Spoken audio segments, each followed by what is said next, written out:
บายดีเด้อทักทายสบายดีพี่น้อง FC บุตรคูทุกคนพี่น้องยินดีต้อนรับพี่น้องเข้าสู่ช่องเพลงบ้านหน้าคือเก่าพี่น้องว่าสิเป็น FC เก่า FC ใหม่ก็สบายดีทุกคนเนาะแรงมื้อนี้ก็เป็นแรงของวันอาทิตย์วันที่23เดือน11พี่น้องนี่เห็นหัวหยุ่งหัวยองนี่ก็มาไถนาสิวันเข้าหน้าแซงต่ออีกแบบเฮาสิลงหน้าศอกหน้าแซงหรือว่าหน้าปีเนี่ยเฮาก็หามื้อหาวันมื้องามยามนี้ยามดีนะพี่น้องเอามาลงมือวันถิดเพราะว่าเขาเคยลงนามือวันถิดนะแล้วก็เลยถือโอกาสเลยนี่เอาพี่ใหญ่สายดามเขามาบินมานี่พี่น้องเด้สิแลนนะได้ล่มก็อยู่สูงเลยผมว่าทั้งหน้าน้องตะแคร่นี่สิมีอยู่3 โตนะ4 โตทั้งของเขานี่ทั้งบันเดินนี่2 โตเป็นโตขาวเห็นแต่โตดำดอกฮะเด้มัวฮะแต่บ่ได้ยินเสียงธนูพูนกายบันเดินไปอีกหน่อยหนึ่งก็มีตัวดำอีกตัวหนึ่งขึ้นดักขนาดใช่เลยอันเดียแต่ว่าบ่ได้ยินเสียงธนูมันไกลโพดนะ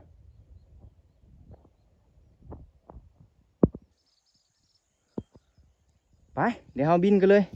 เดี๋ยวเราบินแล้วเขาจะไปหว่านเข่าเลยพอบ่มาให้เขาจัดการเองจักสิเป็นได้แหละมืดกับสีใต้ไผ่หวานเนาะพี่น้องเขาแต่ได้พังเสียงธนูก่อนจักหน่อยนะวันนี้นะเอาสายเติร์ดเข้ามาว่าติดใจสายเติร์ดนะพี่น้องแต่มันเติร์ดเป็นบทเป็นบาทดีนะมือนี้เขาสีดันเบิดคืนช็อตแจ้งเลยได้มานี่ปัญหาแต่ธนูเนี่ยมันสีช็อตแจ้งนะเขาหรือบอกกับโบจักเขาท่าขีสูตรใส่ในร้ายขนาดขีสูตรมันก็สีซอยได้หลายเติบนะมือก็สีเปื้อนๆนะพี่น้องบ่ได้เอาใบใหญ่มาไปเดี๋ยวลุยกันเลยค่ำเลยได้นี่ผมบรรยากาศค่ำแถวนี้ก็ชาวบ้านเขาทั้งนี้นะก็เจ้าเขานอนบ้านเบิดบ้านใหม่แถวนี้เจ้าบ่ได้นอนนานะเห็นบอกก็เจ้าหลังเขานอนบ้านบ่ค่อยมีใครมานอนนานะเที่ยงนั้นก็มานอนบ้านเที่ยงนั้นมีว่าวอยู่หันเดตกนั่นแหละเดี๋ยวจังหน่อยเขาพาไปเบิ่งปล่อยก็คือสิบ่ขึ้นดอกเพราะเสือกเราสั่น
ขึ้นไปเลยพี่น้อง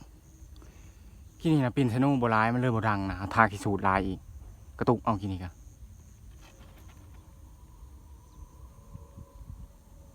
ลมคอยแห้งเลยผมทำงานแล้วเรียบร้อยพี่น้องเอาแต่คางหือลมโบแห้งนะผมไล่ไกลเลยปล่อยไกลเลยจนบ่อยากเห็นเลยเสื้อก็ยังจูบโบแห้งเนาะฮะค่อยๆหนึ่งหางยาวนี่คักเลยพี่น้องเลยมันสายหางงอแงกงอแงกงอแงกงามได้งามไปอีกแบบได้ใส่หางยาวๆแล้วก็ให้มันสายหางให้มันเบาหัวเนี่ยไม่เห็นละ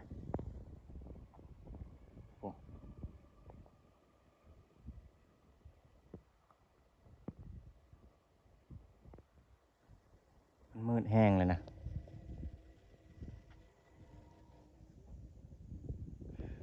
เดี๋ยวไปหาวันเข่าก่อน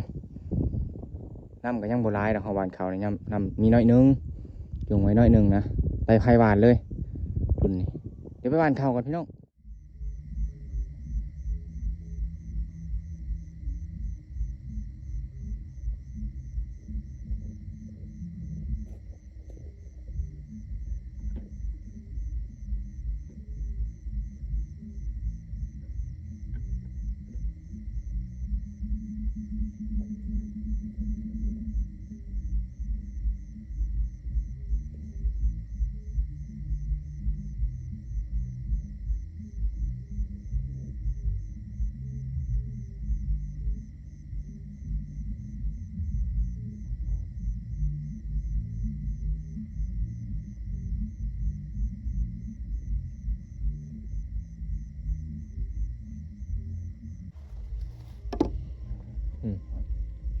สมุนนี่บ่ได้ยากพี่น้องเอ้ยผมจักมาได้ทางใดนี่ที่แต่เฮาบ่มาตั้งแคมป์นอนนะผม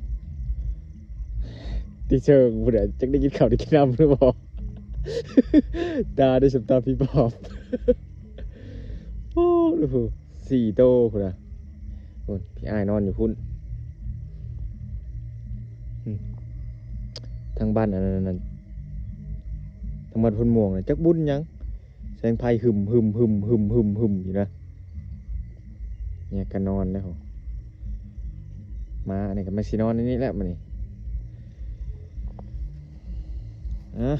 อันนี้บ่อนเฮานอนจักสิเป็นจังใดได้จักสิหนาวหรือบ่ได้เฮาบ่เหลือแหละเรื่องเย็นนี่ 100% เลยเอาว่าสิเอาคักๆพอแต่ได้ข้างพี่น้องเอ้ยบัด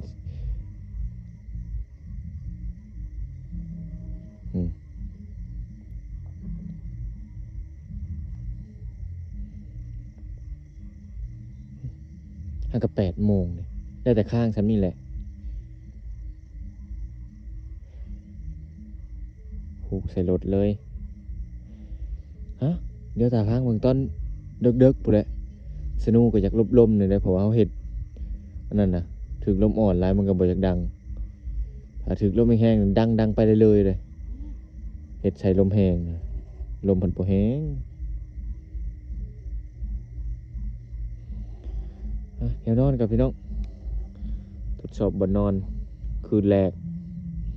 มันสิเย็นขึ้นแลนขึ้นไข่เหรอนี่แล้วก็ไปเยื่องกระปูมาดูผมไปเหยียบเอาในยานะได้หลายเติบได้เอาไว้ถาใส่เบ็ดกระปูน้อยเขามันอยู่พื้นเขาเอาหญ้าปกไว้เพราะมันจะกัดกันเอาไว้นี่ใส่น้ำน้อยหนึ่งมันถึงบ่ตายเพราะกระปูนี่มันหมักอยู่ในน้ำถ้าขาดน้ำมันแห้งมันจะตายดูได้มันกัดแข้งกัดขากันโอ้เป็นตะอุ่นเลยเนาะ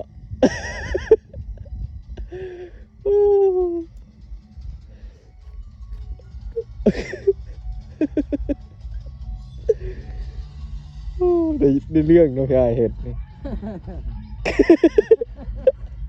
ดูดิว่ามีรักแขกอีกวะโอ้ไก่กองไฟทุกคนน่าจะอุ่นอยู่ทุกคนเลยโอ้ ก็ยากนอนบังกระแทกพ่อสบาย มีแต่ใยแมงมุมแถวนี้เดี๋ยวไปนอนก่อนและทางเอาก่อนทำงานอะไรพี่น้องมึงดูน้ำหมอกจนเปียกหมดเลยเหรอคน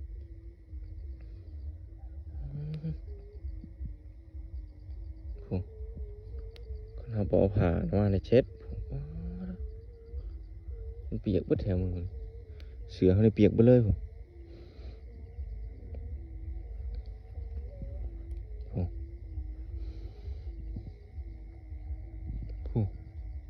น้ำหมอกแห้งเปียกไปเลย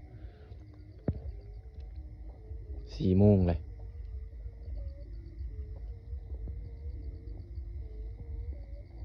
ตู้นี่เปิดจอดแจ้ง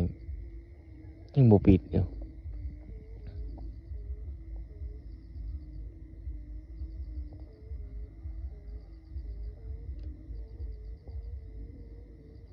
ลมแห้งมันก็ต่อเนื่องเลยเขามาดีดตอนวัน3 โมงเลยเขาดีดดีดธนูนะธนูมันย่านถึกลมคอยแล้วมัน โบดังนะมันหยุดโลด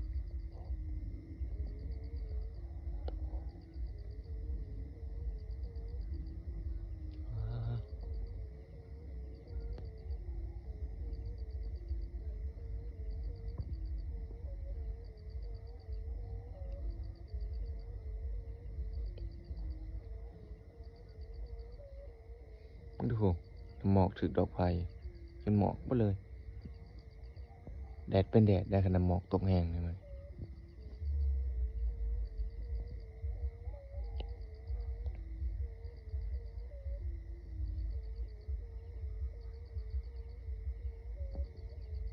นั่งพังนำกันพี่น้อง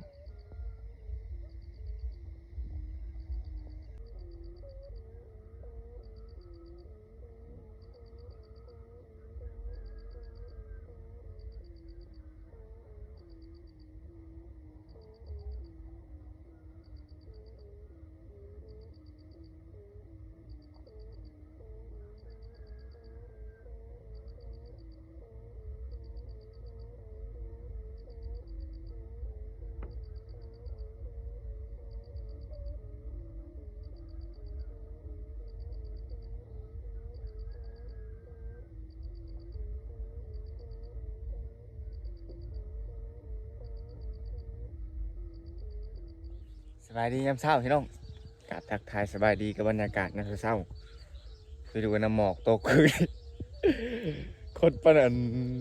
นู้ถึงน้ำเลยโอ้เย็นขนาดพี่น้องเอ้ยพากันมาดีดพังมาเช้านี่ได้นี่ช่วงลมอ่อนนะมันดับก็ถือลมอ่อนถ้านุ่งแต่ละขั้นเนี่ยก็บอกคือกันเลยนุ่งแต่ละขั้นนี่มันถือลมแห้งมันดับตอนนี้ถือลมอ่อนดับถือลมแห้งไปเลยเดี๋ยวพาไปเบิ่งบ่าวสางดำวันนี้นะจะแดดแห้ง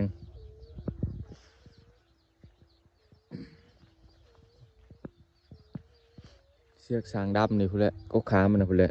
ปล่อยบกไก่นะถ้าซ้ำในนี่นะน่าจะโบตกดอก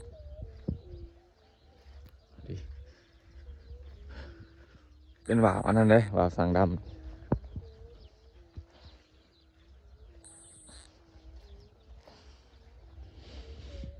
เป็นบ่าวดุยๆบ่าวอย่าคือบ่าวไม่มานนี่นะ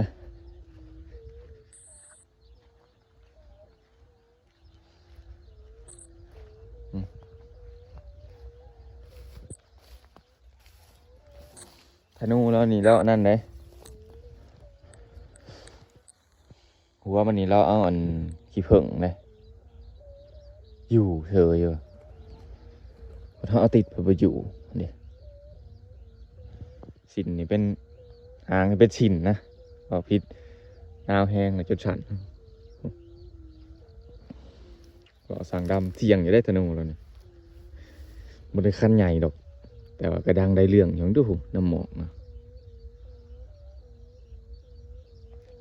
จังหน่อยแล้วออกมาสวยจังหน่อยสร้างดำอยู่ทางบ้านใหม่คูณเฮายังแนมบุเห็นคักดอก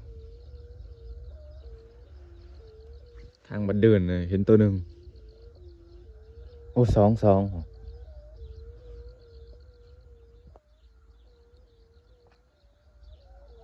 อ๋อตัวหางมันจางคักอะไรครับ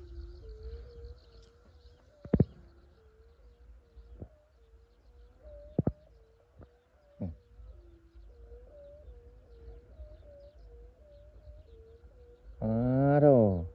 หางมันก็ยาวหนึ่ง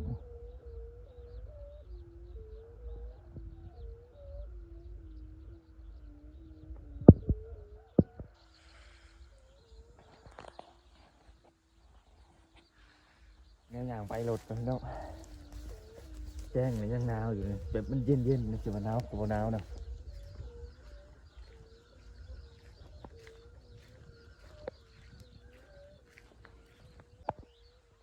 แคมป์มันอยู่คนละข้างเลย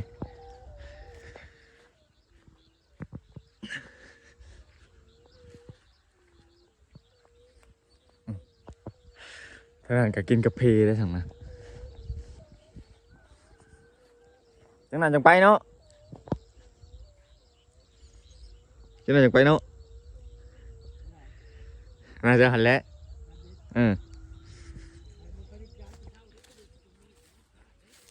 จังหวะจังไปกันเดียวธนูนี่มีขาดนะตอนเช้านี่ตอน5 โมงเขาเน่เรียบร้อยขาดแล้วฮะถือว่าได้พังสมใจมาดิพี่น้อง ได้พังน้อยเดียวประมาณหวัง10 ปลายนาทีตอนถึกลมบ่แห้งกลางคืนเนี่ยได้พังดนจ้ะถึกลมแห้งแล้วมันเติร์ดแห้งนะมันเติร์ดแห้งมันเลยขาดไวถ้าลมอ่อนนี่มันจะธนูนี่จะบ่ดังมันจะดับบึบโดดถ้าถึกลมมันแห้งๆนี่เติร์ดเป็นเติร์ดเลยถั่วดังถั่วไปเลยมากินถือว่าการขึ้นชอแจ้งนะมันพี่น้องสำหรับคลิปนี้ก็ไว้ชั้นนี้พี่น้องเดี๋ยวผมพอกันคลิปหน้าขอมาขอบใจขอบคุณทุกไลค์ทุกแชร์พี่น้องหน้าก็ยังบ่ได้สวยนี่เดี๋ยวไปหาสวยหน้าสวยตาก่อนบัดนี้สิต้องไถหน้าต่อเลยบัดนี้เดี๋ยวพอกันคลิปหน้าพี่น้องบ๊ายบายสวัสดีครับ หนาวสั่นตึกหยอกมันเย็นนะ